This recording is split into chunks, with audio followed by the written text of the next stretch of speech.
A shattered bone. A desperate text typed through tears meant for a mother who lived 3 states away. Instead of the police, the reply came from an unknown number. I am not your mother, but I am on my way. Within 10 minutes, the monsters of the night answered her plea. The rain was lashing against the windows of the 4th-floor Capitol Hill apartment, but the sound of the storm was nothing compared to the deafening roar of Wyatt's anger. Harper Bennett backed into the hallway, her palms pressed flat against the cool drywall. At 24, she was a successful freelance illustrator, someone who built beautiful, colorful worlds for a living. But her reality was painted in suffocating shades of gray, trapped in a lease and a relationship with Wyatt Henderson. Wyatt, a senior account executive at a logistics firm, was charming to the outside world, a man who bought rounds of drinks for his friends and remembered everyone's birthdays. Behind closed doors, he was a ticking time bomb, and tonight the timer had hit 0. It started over a mislaid set of car keys. It escalated when Wyatt noticed a text message on Harper's locked screen from her client, a man named Arthur, asking about a deadline. By the time Wyatt cornered her in the narrow hallway, his eyes were wide, the veins in his neck bulging against his starched white collar. You think I'm stupid, Harper? Wyatt hissed his voice, dropping to a dangerous low decibel that always preceded violence. You think I don't know what you're doing behind my back?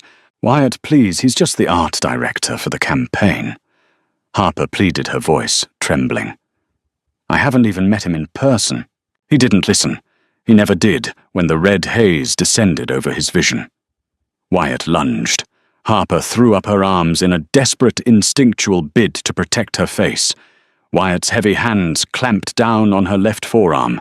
He didn't just grab her. He twisted, putting his entire body weight into a violent downward wrench.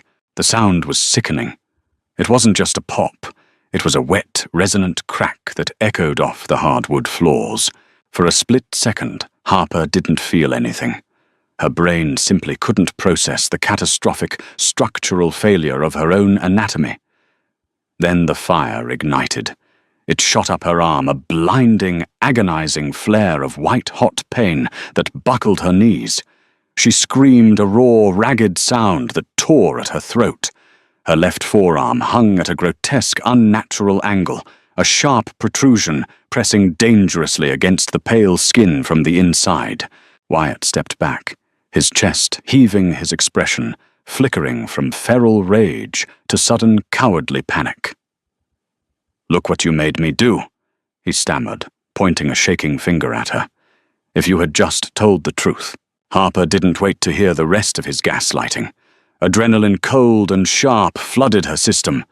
Cradling her mangled arm against her chest, she scrambled backward, kicking out wildly as she pushed herself across the floor. She made it to the master bathroom, hauling herself inside and slamming the heavy oak door shut. She fumbled with her good hand, locking the deadbolt just a fraction of a second before Wyatt's shoulder slammed against the wood from the outside. Open the door, Harper. Wyatt roared, the panic gone, replaced by a desperate need to control the narrative. We need to go to the hospital, but we need to get our story straight first. You fell. You tripped over the rug.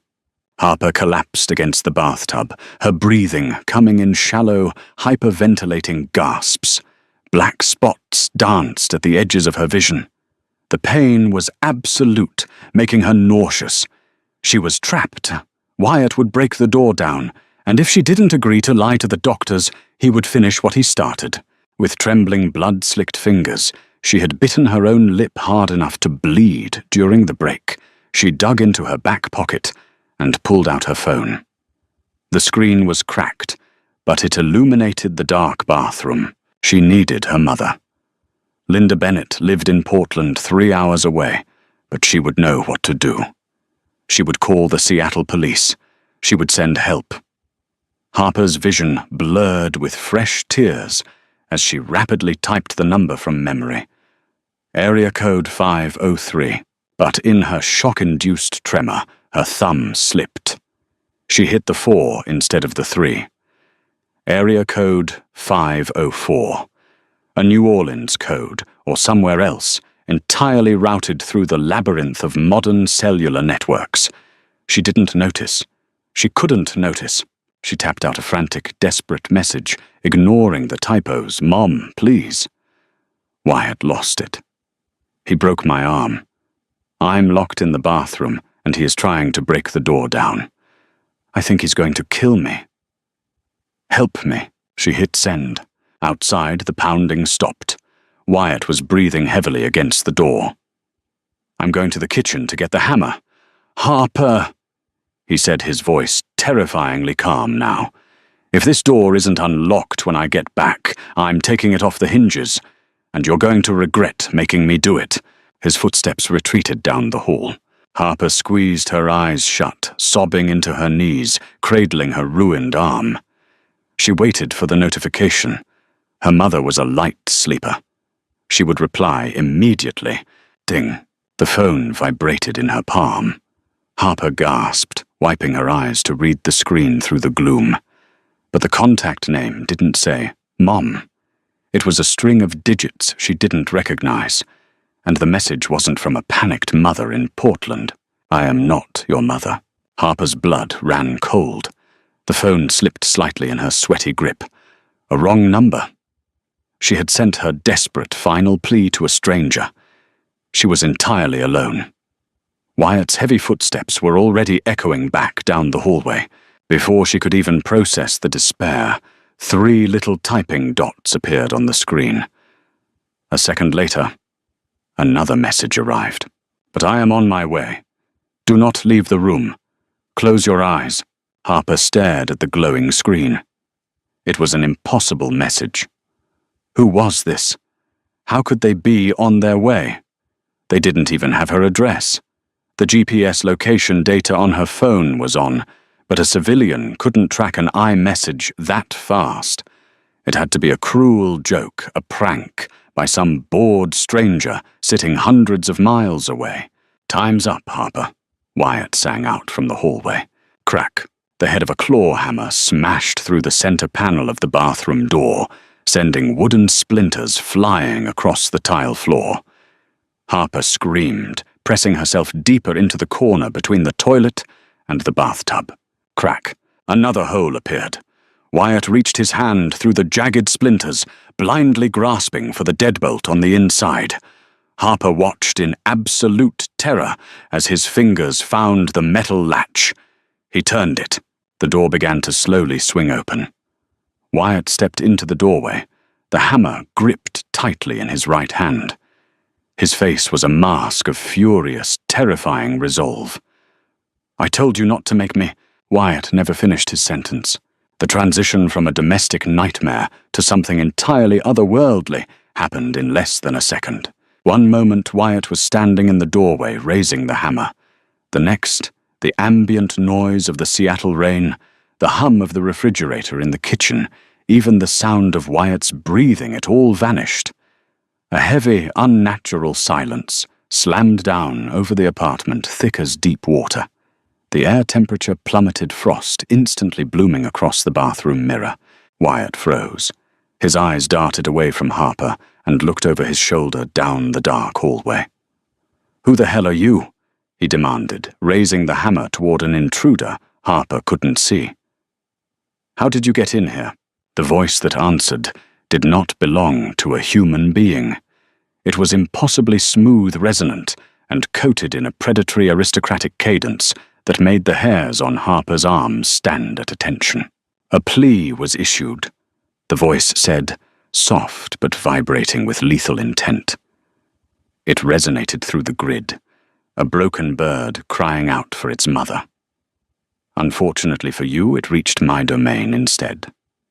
"I'm calling the cops," Wyatt yelled, taking a step backward into the bathroom, retreating from whatever was in the hall. "They would be far too slow," the shadow replied. What happened next was a blur of violence, so fast Harper's human eyes could barely track it. A blur of movement shot down the hallway, a hand pale and elegant wrapped around Wyatt's throat.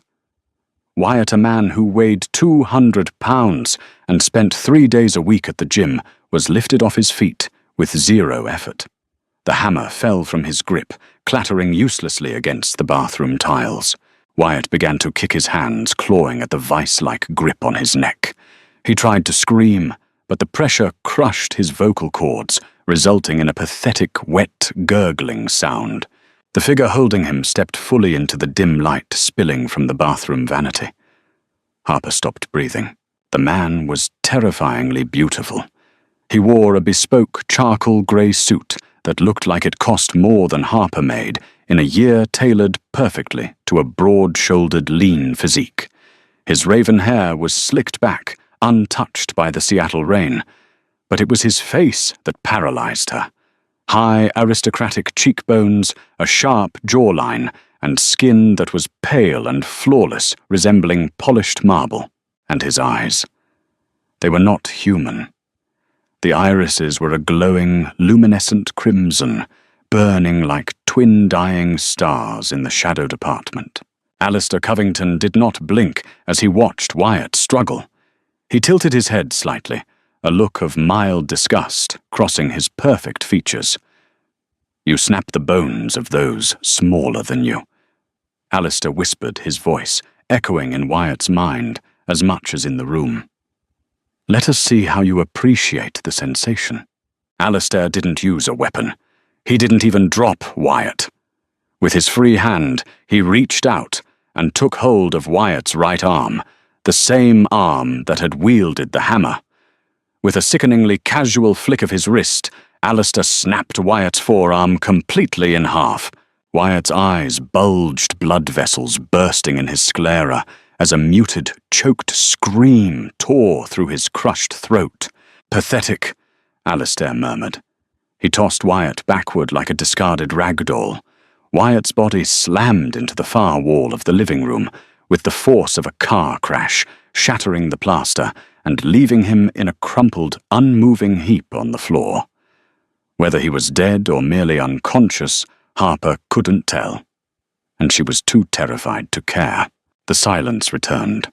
The monster in the bespoke suit slowly turned around, facing the bathroom. Harper pressed herself into the corner, shaking uncontrollably, her broken arm clutched to her chest. She had traded a human abuser for an apex predator. This was it. She was going to die here, trapped in a bloody bathroom. Alistair stepped through the shattered doorway. The sharp wooden splinters seemed to part for him, not daring to snag the expensive wool of his trousers. As he looked down at her, the terrifying crimson glow in his eyes slowly receded, bleeding away into a deep, rich mahogany brown. The predatory sneer faded, replaced by an expression of profound, almost sorrowful gentleness. He knelt on the floor, ignoring the blood and dirt, bringing himself down to her eye level. "Do not be afraid, little bird," Alistair said, his voice now a soothing, velvet baritone. "The brute will never lay a hand on you again. I am Alistair Covington, and you are safe.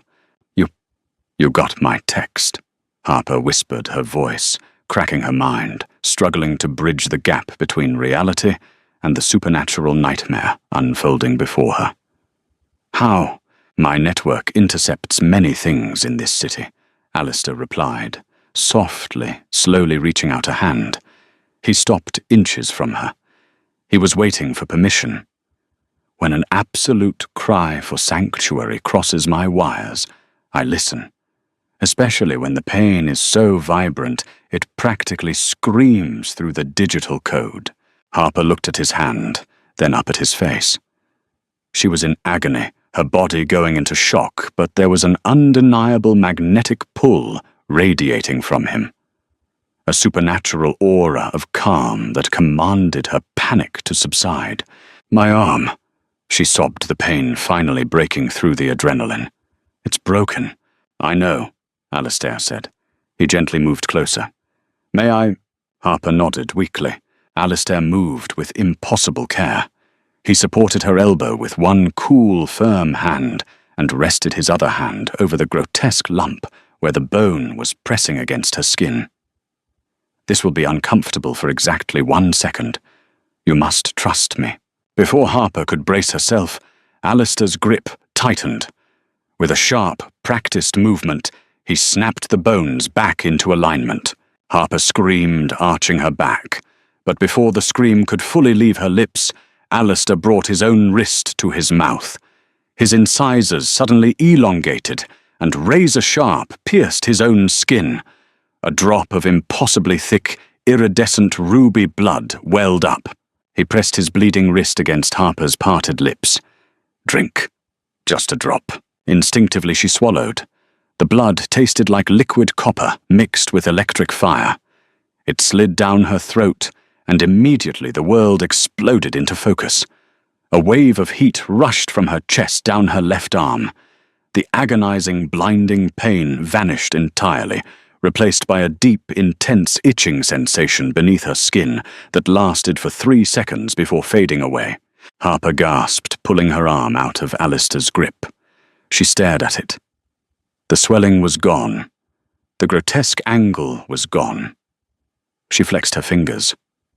No pain. Nothing. The bone had completely knitted itself back together. She looked up at Alistair, her eyes wide with absolute disbelief.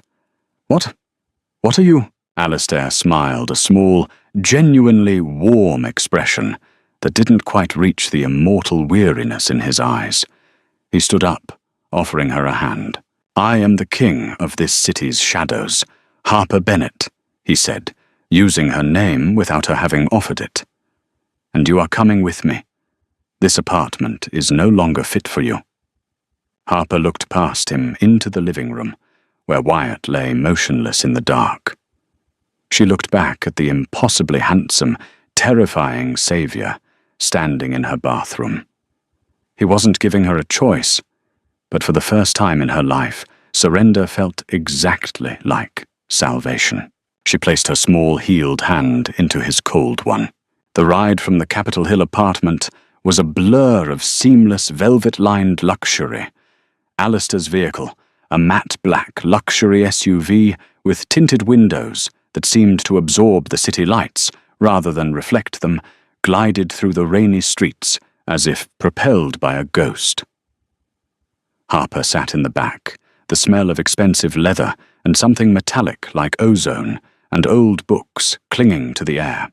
"Where are we going?" Harper asked, her voice barely a whisper.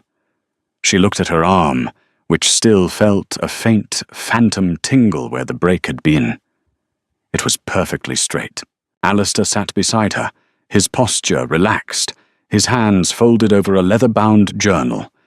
He didn't look at her, but she felt his focus, centered entirely on her. "To a place where the noise of the world cannot reach you, Harper. The Covington estate is hidden, not by walls, but by design. You are safe there. My security detail has already scrubbed your digital footprint. Wyatt Henderson will wake up in a holding cell with no memory of how he got there, and your apartment will be empty by dawn." "You can't just make people disappear," Harper protested, though her heart wasn't in it. Alistair turned his head, his dark, human-like eyes searching hers. "In this city, I can make reality itself bend. You asked for help. You didn't ask for a legal battle that would leave you scarred for life. You asked to be saved."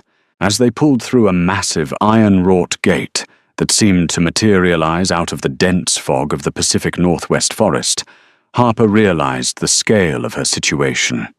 The house was a sprawling manor of Gothic stone and glass perched on a cliff overlooking the churning dark waters of the Puget Sound.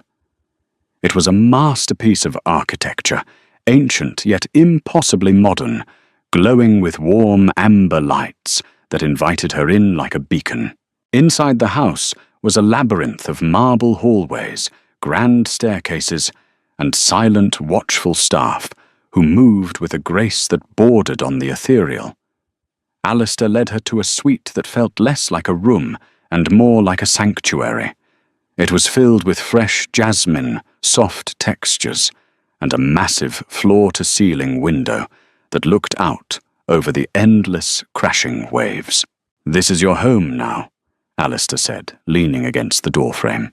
He looked tired, a heavy, ancient exhaustion that made her feel a strange, sudden empathy for him. "For as long as you need." "Why?" Harper asked, standing in the center of the room. "Why go to all this trouble for a girl who just dialed the wrong number?" Alistair went quiet. He stepped into the room, his movements fluid and soundless. He stopped just feet away, his gaze intense. "In my centuries of existing, I have found that the most significant threads of destiny are often woven from mistakes. You were meant to call your mother. Instead you called a king. Perhaps that was not an error, but an invitation." Over the next few weeks, Harper's life transformed into a surreal, golden existence. She wanted for nothing. She spent her days painting in a sun-drenched studio he had commissioned for her, and her evenings in long, sprawling conversations with Alistair by the library fireplace. But the drama wasn't just in the past. It lived in the shadows. One evening, while Alistair was away, attending to the affairs of the city, Harper was approached in the garden by a woman named Serafina. She was tall, with hair like spun silver, and eyes that glittered with a dangerous, icy intelligence. She moved as if she owned the very air she walked through. "You're the pet, then," Serafina said, her voice dripping with venom. She paced around Harper, her heels clicking sharply on the stone path. "The one who summoned the king with a text message. How quaint! How pathetic!" Harper stood her ground. "I'm not a pet. I'm a guest." Serafina laughed, a sound like glass breaking. "Alistair doesn't keep guests, girl. He keeps curiosities. He keeps things that entertain him until the boredom sets in again. And believe me, the boredom always sets in. He has lived for 300 years. What do you think you have to offer that he hasn't already tasted 1,000 times?" "He saved my life," Harper said, though her voice shook. "He played hero," Serafina countered, stepping into Harper's personal space. Her skin was unnaturally cold, radiating a chilling aura that made Harper shiver. "He thrives on being needed. It feeds his vanity. But when you become a liability, when the human world starts sniffing around the trail he left, he will dispose of you as easily as he disposed of that man in the bathroom." "Get out of the garden!" a voice boomed, deep and resonant. Alistair stood at the entrance of the pergola, his silhouette framed by the dying light of the sun. He looked furious, a dark energy crackling around him. Serafina didn't flinch, but she smiled a thin, cruel line. "I was just welcoming the new addition, Alistair," she purred, bowing her head mockingly, before slipping past him into the shadows. Alistair strode toward Harper, his expression softening the moment his eyes landed on her. "Did she hurt you?" "No," Harper said, looking at him with searching eyes. "But she said I'm just a hobby to you. Is she right, Alistair? Am I just a temporary distraction?"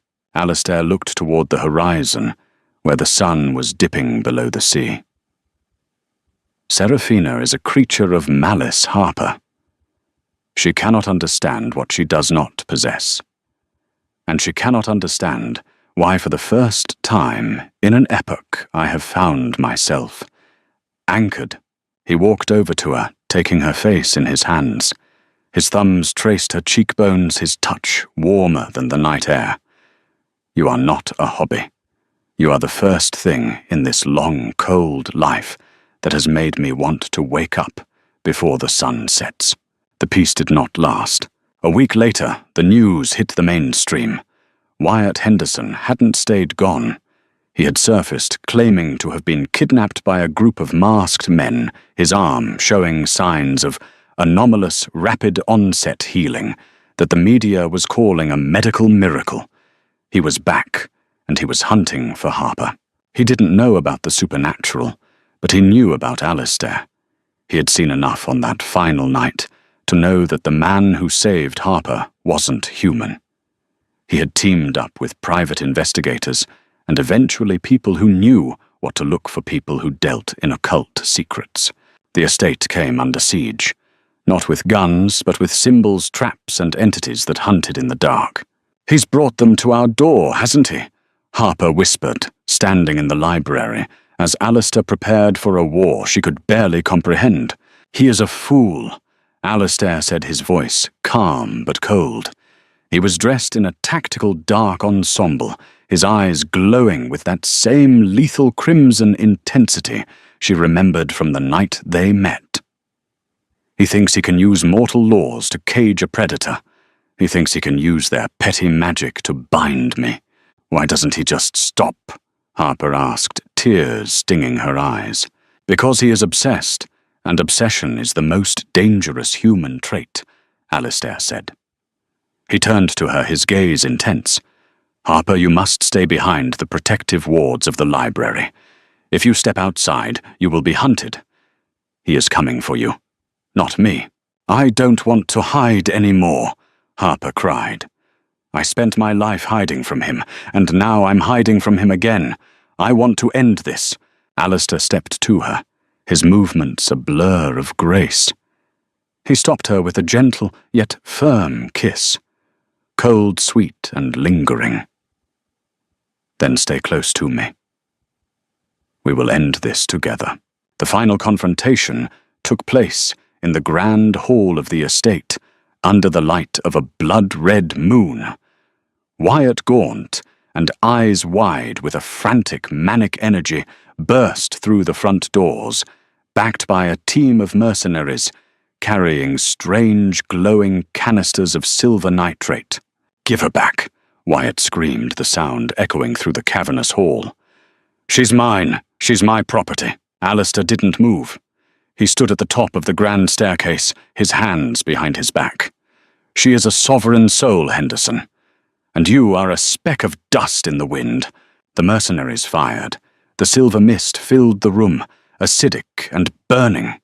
Harper watched in terror as Alistair walked through it, the substance sizzling against his skin, but failing to slow him down. He moved with a speed that defied physics, closing the distance between him and Wyatt in a single heartbeat. Wyatt tried to raise a weapon, but Alistair caught his wrist, the sound of bone snapping, echoing once again in the hall. "This is the end of your story," Alistair whispered, his voice vibrating with power. "He didn't kill him. He did something much worse." He placed his hand on Wyatt's forehead, and with a flash of light, he reached into the man's mind, tearing away every memory, every ambition, every scrap of identity that Wyatt possessed. He left him as a blank slate, a hollow shell of a man wandering out into the night with no name, no past, and no ability to ever hurt another soul again. The mercenaries fled, terrified by the display of godlike power. Silence returned to the estate. Harper walked down the stairs, her feet steady, her heart finally quiet.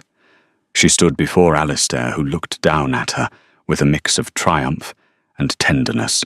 "It's over," he said. "What now?" she asked. Alistair reached out, brushing a strand of hair behind her ear.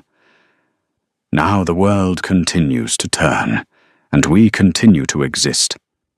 But I no longer have to live in the shadows alone.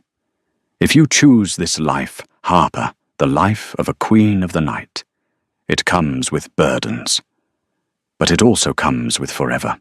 Harper looked at the man who had answered a wrong number text and changed the trajectory of her soul.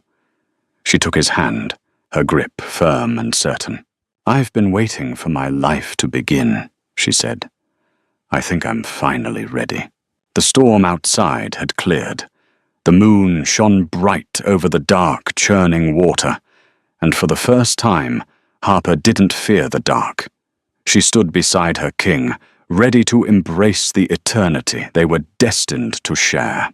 The line between a tragic ending and a legendary beginning is often just one small, desperate choice.